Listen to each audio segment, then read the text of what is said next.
Yo. Fresh off my final destination, avoiding the Pikachus and Pokemon trainers, not settling for nothing less than first placement. I met a knight that couldn't fight when compared to greatness. Yeah, I'm the missing link in all chains, with no sword, just a punch like Falco, all flame. They all lame, know they all game.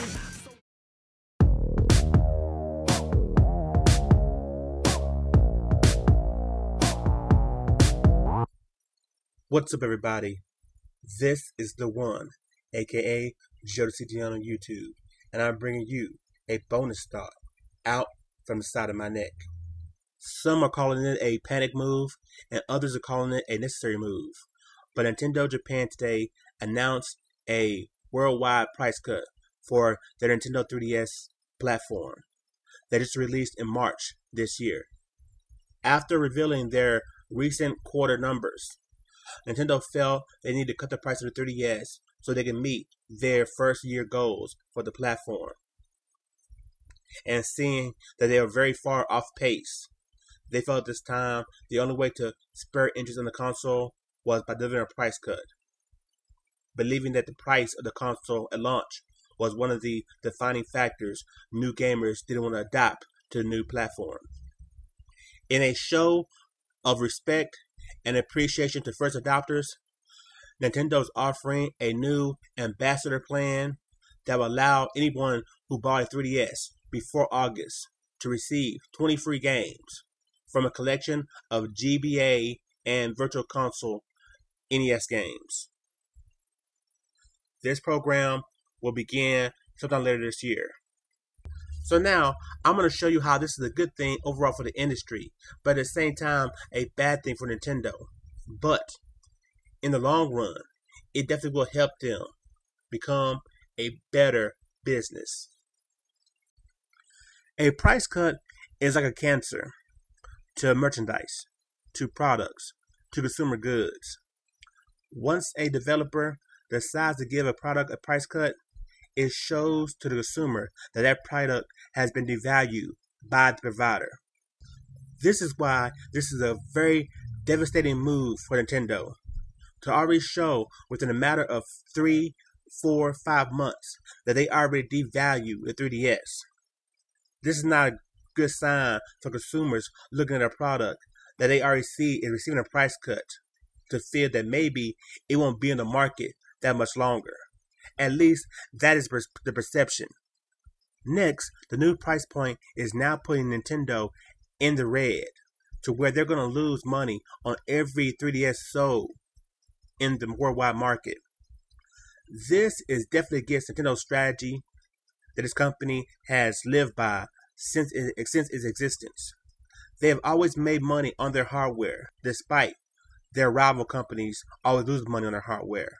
So now they're officially in the same boat that Sony is and Microsoft is, but maybe not as drastic, but still, they're going to lose money every time they sell 3DS. Finally, the perception that Nintendo is weak. In a world where the gaming media pretty much hates you, and at any chance want to find ways to discredit you and smear you, showing a sign of weakness like this is fuel to their fire. You think you've seen Nintendo hate messages and articles in the past. Now that they actually have reason to doom and gloom on a Nintendo product, they're going to run with it. And they're going to run with it for a long time. This is the price you pay for being successful, for being number one. Nintendo, coming off of the most successful video game device of all time, the Nintendo DS. And the runaway hit of this generation, the Nintendo Wii. To have something that seemed like it may be a failure, or that would not even reach the same success of those past systems, is a great and devastating blow for the image of the company. And taking that image and twisting it the way the media does, they can definitely paint a picture of Nintendo being on the way out, instead of being on top of the mountain like they are. Finally, the main problem with this is Nintendo is not showing faith in their own products by cutting the price so early. And it goes back to third-party support. They've already shown that they don't ultimately believe in the 3DS by canceling games and pushing games back for a bigger user base. Now that Nintendo has come out and said that we have devalued our console to this new price, if they feel that there's no future for the console, they will cut even further support.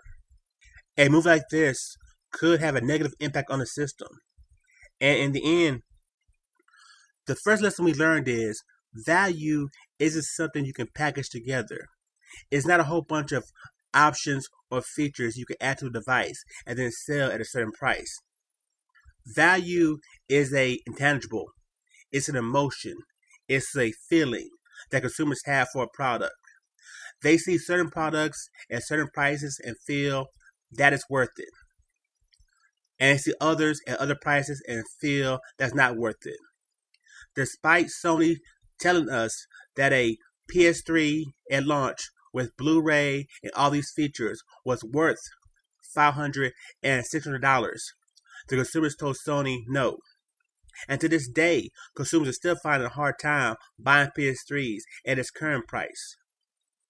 The consumers don't see the value in the product. Nintendo has failed to show the value of the 3DS at that price of $250, and that's why it's receiving a price cut now. They succeeded with the Wii and the DS, but it wasn't because of the price. It's because they were able to translate and visually show people the value the console had, and then persuade the consumers to buy it at the price they were offering. There's only two ways to really show value in a product.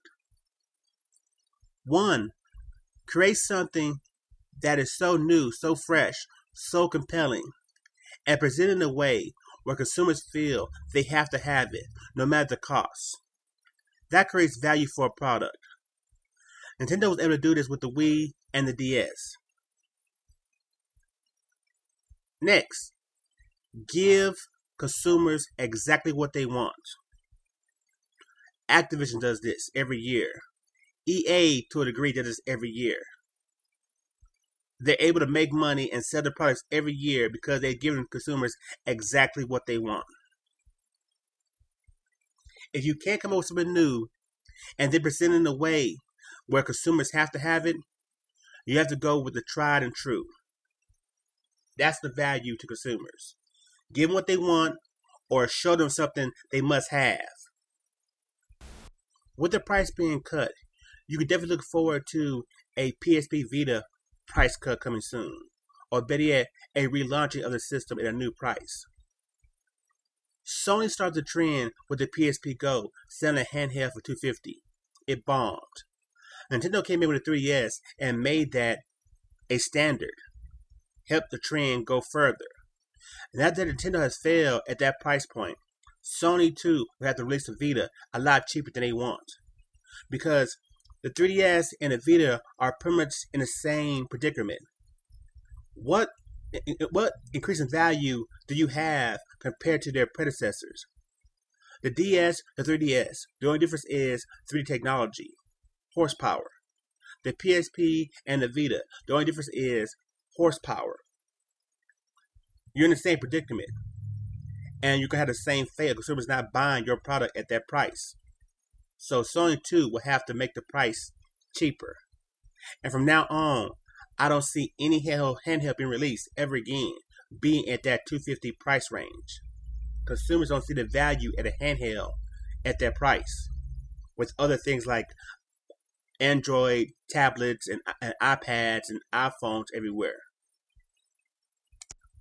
The main reason why this is good for us in the industry, Nintendo has come out and said they were wrong with this price cut.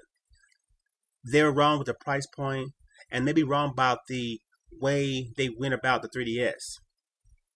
Where Sony had the PS3 and it was bombing, they stubbornly held on to the price point longer than they should have, because they wanted to stay strong. They didn't want to show weakness. Nintendo was willing to show weakness, and we're better off for it. Taking everything they learned with this failed 3DS launch, we can look forward to a stronger Wii U launch when it comes to the price of the system and the way they go by presenting the system to consumers. Also, I hope Nintendo's learned from an industry standpoint that trying to help others as in third parties didn't help them with the 3DS. If the 3DS would have launched with Nintendo-made games, high-quality Nintendo-made games, we'd probably be in this predicament. But instead, they held back to give third parties a chance. And all third parties did was create ports and horrible content. And now, Nintendo's suffering by giving them a chance. With the Wii U, Nintendo need to relaunch at a reasonable price, but also launch with a fully loaded gun. The best possible content they can. Not rely on the third parties, because all they're going to do is sink your ship before it sets out to sail. This is TheWon. I'll see you soon. Peace.